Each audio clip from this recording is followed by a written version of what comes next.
Indonesia is building their own temporary hospital facilities. This is in Spain, and this was in Wuhan. This is in Wuhan, China. So our Vince, yes, uh, sir. I think the screen is not moving. What you're showing, Uh, we're not seeing the examples. Baka may delay lang. Okay. I'll try to. Do you see it now, Deputy Speaker?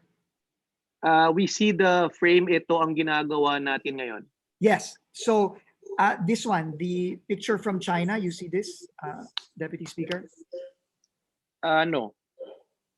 Okay. So let me just maybe just do it. Oh yeah, there. We got it. Okay. So I'll just do it this way po para sigurado. So these are just examples of what other countries are doing, and we're not reinventing the wheel here. We are essentially doing things that other countries are doing and trying to do them a little better. So this is Javits in New York. This is Central Park. This is Indonesia. This is in Spain, and of course, Wuhan. So just for perspective po, this is what we're trying to do in NCR. We're going to be building approximately 12.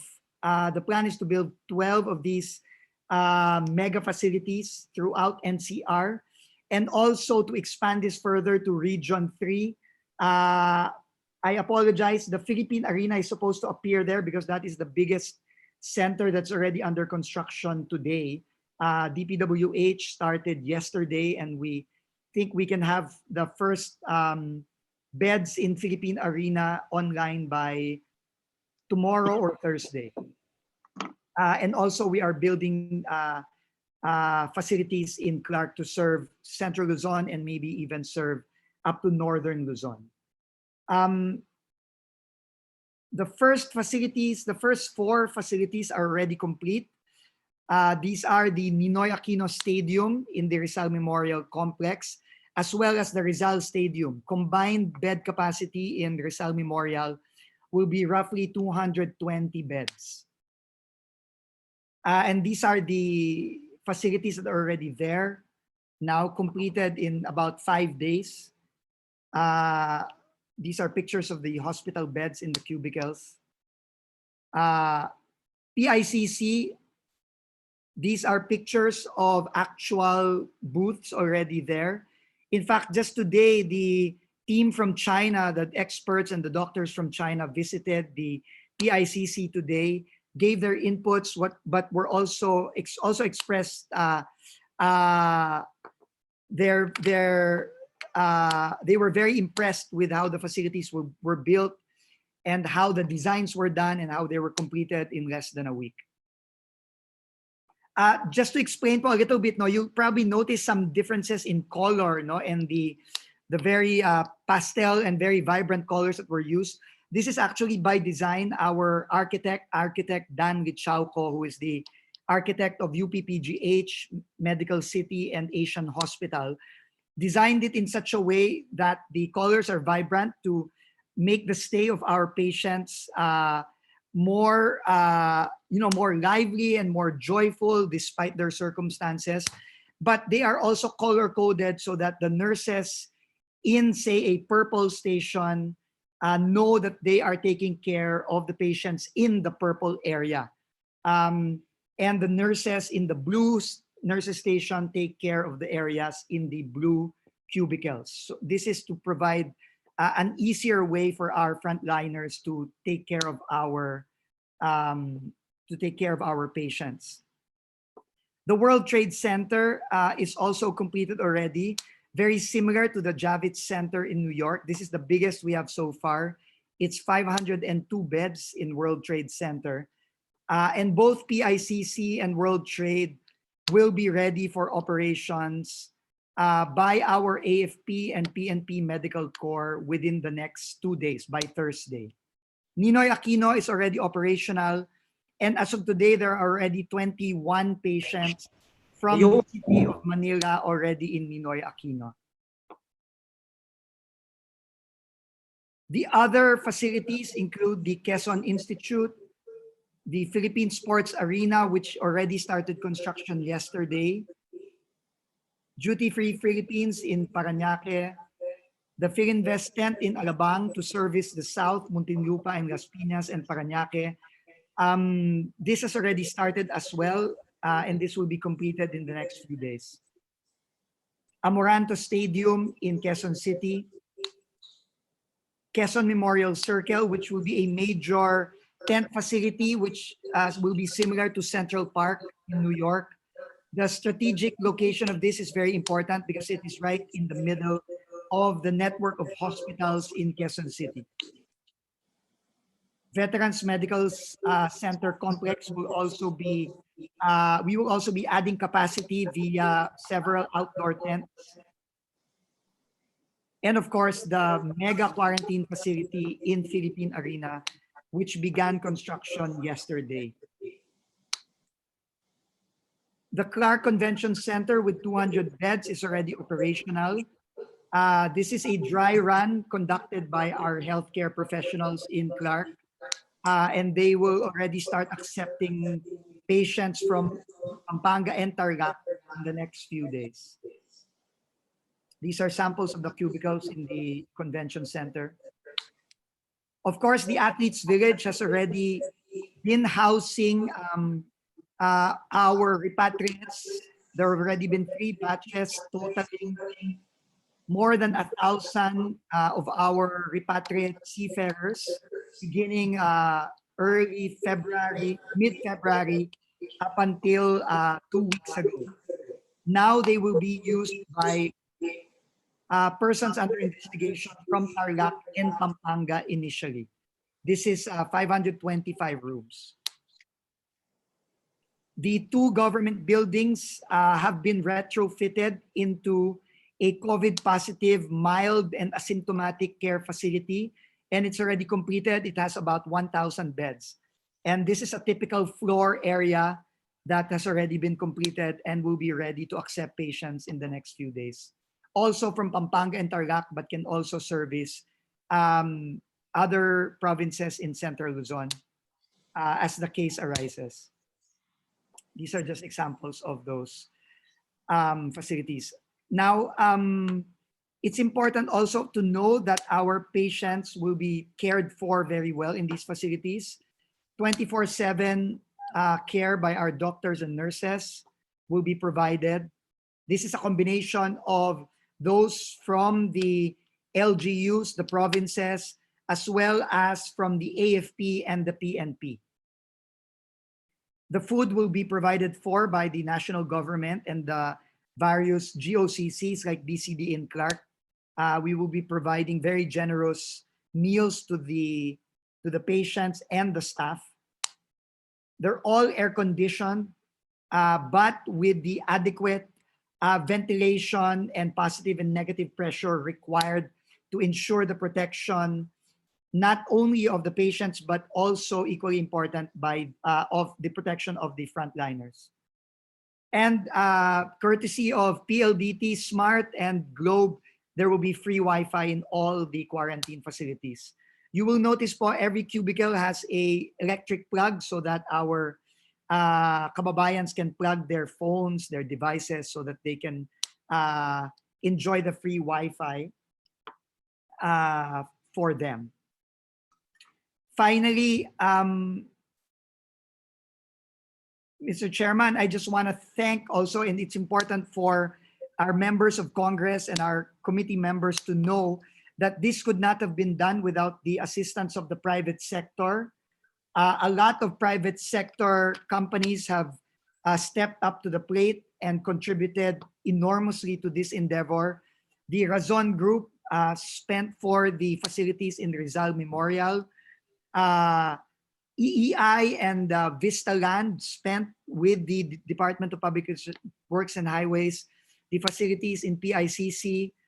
Ayala Land, Makati Development Corporation, AC Energy, they spent for World Trade Center together with the ICCP. Philinvest spent for the Philinvest tent. Investment Capital Corporation of the Philippines, the group of Chairman Gili Luchanco, provided for the assistance in World Trade Center Manila, the Lina Group of Companies. Meralco provided free electricity for all quarantine sites. PLDT Smart, as mentioned earlier. Globe as well for Wi-Fi. And numerous others, Mr. Chairman, including DMCI, Concepcion Industries, and other companies. With that, Mr. Chairman, that ends my very brief presentation on the quarantine facilities as part of the overall strategy of the National Task Force against COVID-19. Thank you so much, Secretary President Vince Dizon of the flagship projects and PCDA for a very, very comprehensive and a very, very reassuring presentation on the readiness of the government in conjunction and in collaboration with the private sector to meet the needs of our kababayans who will be afflicted and needing hospital facilities. At this juncture, I'd like to recognize and acknowledge the presence of our Speaker Alan Peter Cayetano. Speaker, you have the floor. Magandang hapon. Thank you to our Chairman, Majority Leader. Thank you, Secretary Vince Dizon, Presidential Advisor on flagship programs. And I think Secretary Sani Dominguez of the DOF will be joining us in a few minutes.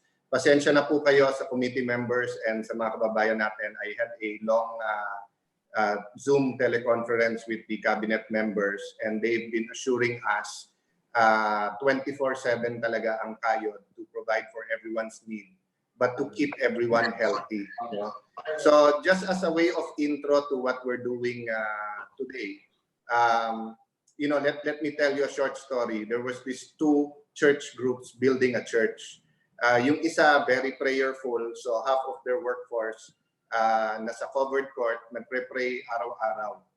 The second one, they weren't prayerful. They didn't really have much of in faith. They just liked the religious side of it. So they were building the church. Hindi natapos, naubos yung pera, hindi maganda design and everything. So when they got together, what did they realize? Yung pong nasa Bible na faith without action is dead. So on one side, may faith yung isang church because they were praying, they were preaching. Ang problema, they weren't working. They weren't building the church. So sinabi sa kanila ng mga nagbibuild, kung tinulungan nyo lang kami, natapos to. On the other hand, the other side, the other church, they weren't preaching, they weren't sharing, they weren't asking for donations, they weren't praying together. So people didn't understand kung ano yung purpose nung paggagawa ng church, hindi rin natapos. So, ito pong nangyayari sa atin sa COVID-19 is ginigiba ng COVID-19 everything we built. The economy, we call it social distancing, but in reality, yung social cohesiveness natin nawawala. Dati nang toxic yung ibang parts ng SOCMED, but lalo po ngayon, it should be an instrument to connect, to help each other, di ba? So let me just put into context our technical working group today and also on Thursday, and then hopefully Monday or Tuesday, then the hearings to come. This is our attempt of Congress to put action to our faith and to partner with the executive to come up with 4 areas, no? Sa health, sa peace and order, sa social amelioration o sa kalinga sa atin mga kababayan na kailangan talaga ng tulong, at yung economic stimulus that will hit the middle class and the business group. So thank you, Chairman, for this opportunity. We will be listening. And a special thanks po kay Chairman Joey Salceda, kay Congresswoman Stella Kimbo, and kay Chairman ng Economic Affairs na si Congresswoman Sharon Garin. But also special thanks to our friends in the Cabinet, Secretary Dominguez. Thank you to GSIS, SSS, and to the BCDA President. No? So I hope this will be helpful, and later on siguro we'll address the media. Thank you, Chairman. God bless, and let's, I don't know if Sexan is already on.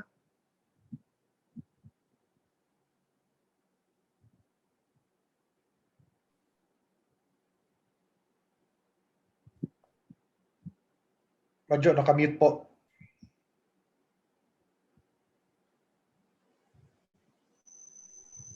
Speaker, Chairman, if we may, we will proceed while the secretaries of the cabinet are not yet available with the presentations of our co-chairs. And if we may, we will start off with Congresswoman Sharon Garin. And we would also, at this juncture, Speaker, let you know that the media now has joined us, and they are now witnessing and they will be listening to presentations.